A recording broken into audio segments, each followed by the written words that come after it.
Bonjour à tous bien-aimés, j'espère que vous allez bien.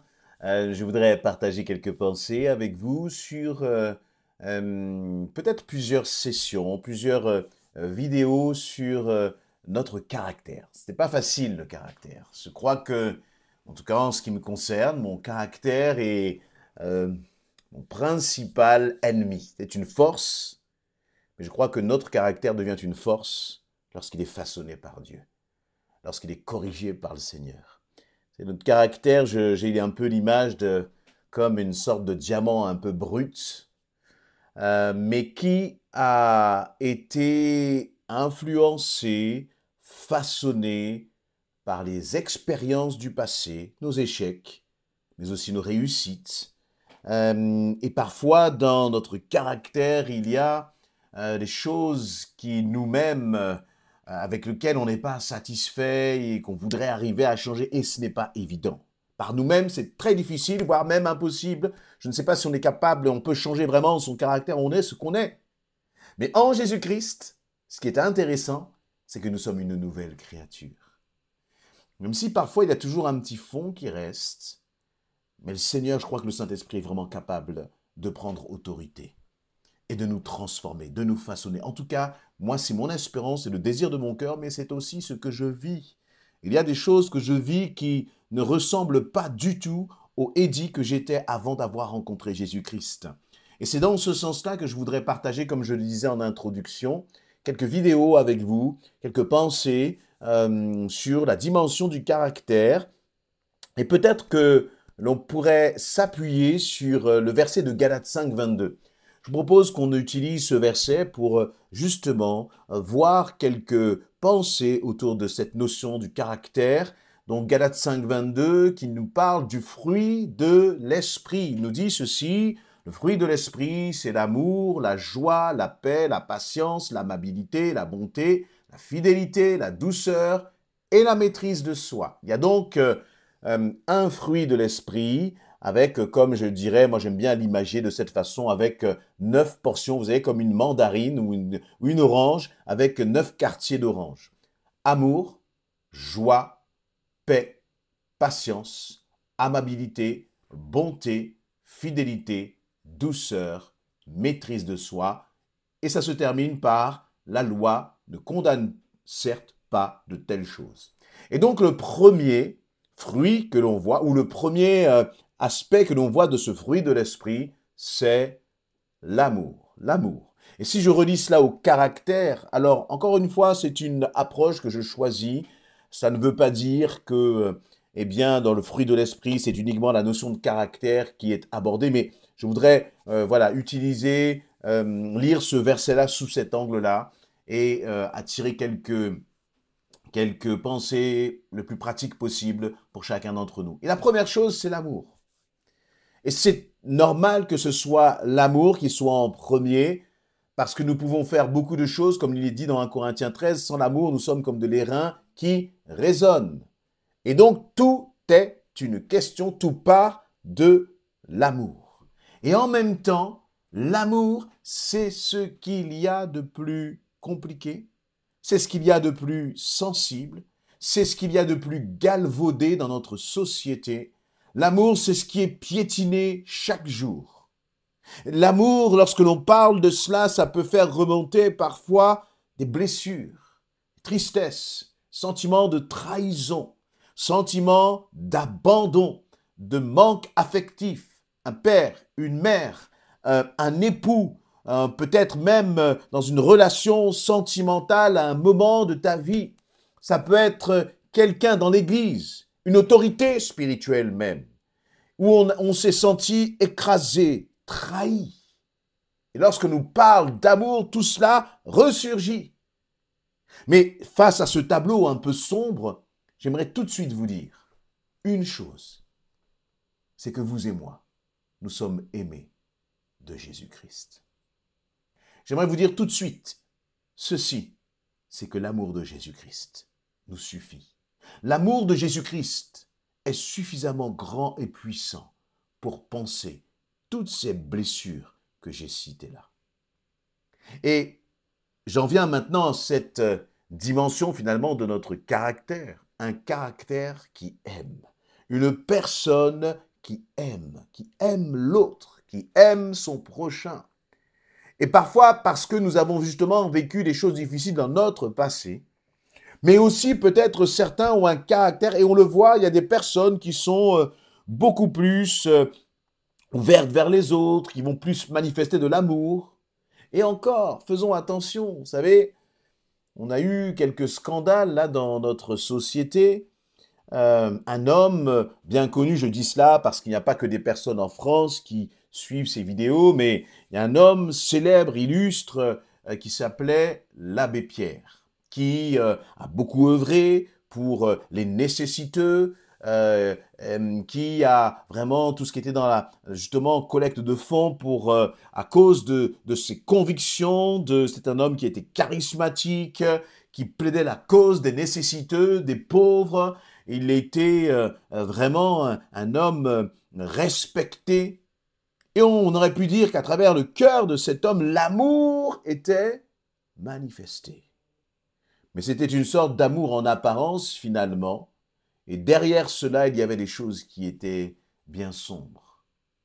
Et je crois que si nous voulons réellement être capables d'avoir un caractère qui aime, une personnalité qui aime les autres, cela ne peut pas venir de nous-mêmes.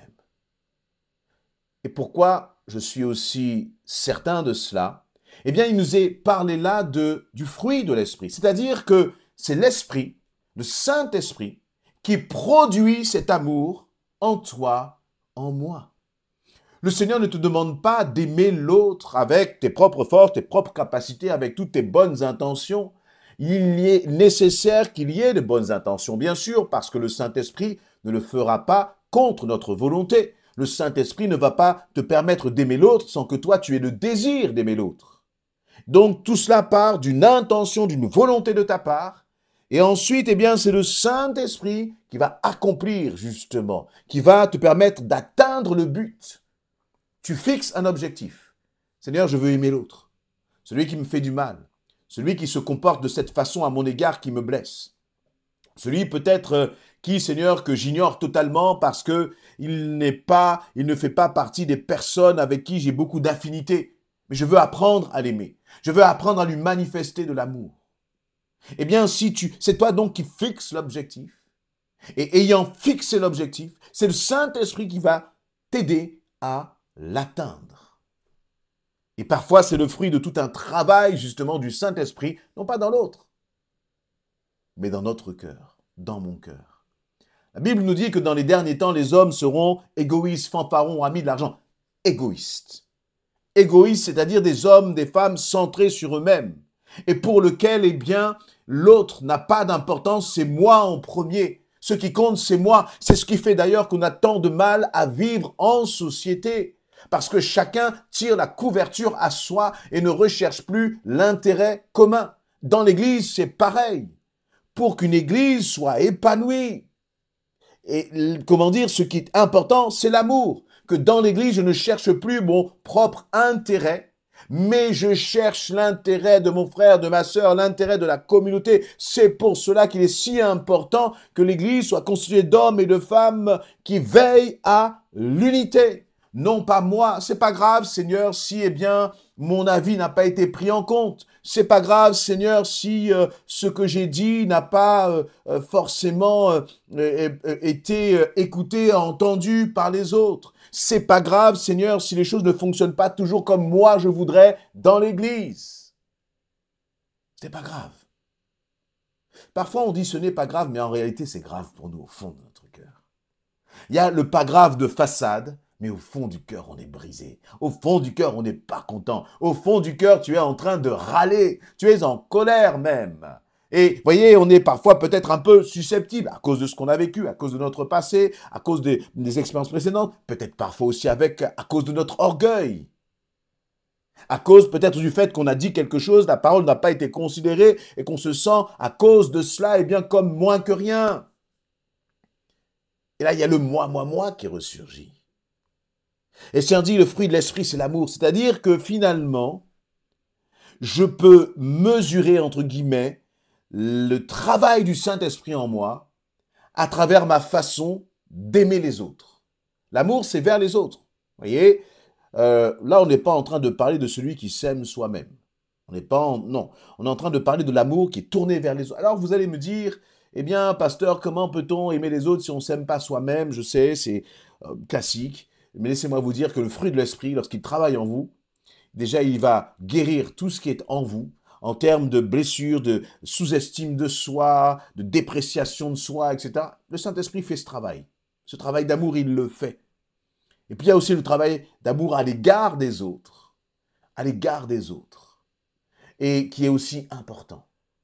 Parce que Christ nous a aimés, justement. Il a aimé l'Église. Christ s'est aimé, justement, en se donnant à la croix pour nous. L'amour de Christ s'est manifesté en ce qu'il a fait pour nous les hommes, en ce qu'il a fait pour toi, pour moi, pécheurs. L'amour de Christ s'est manifesté en ce qu'il a fait pour les autres.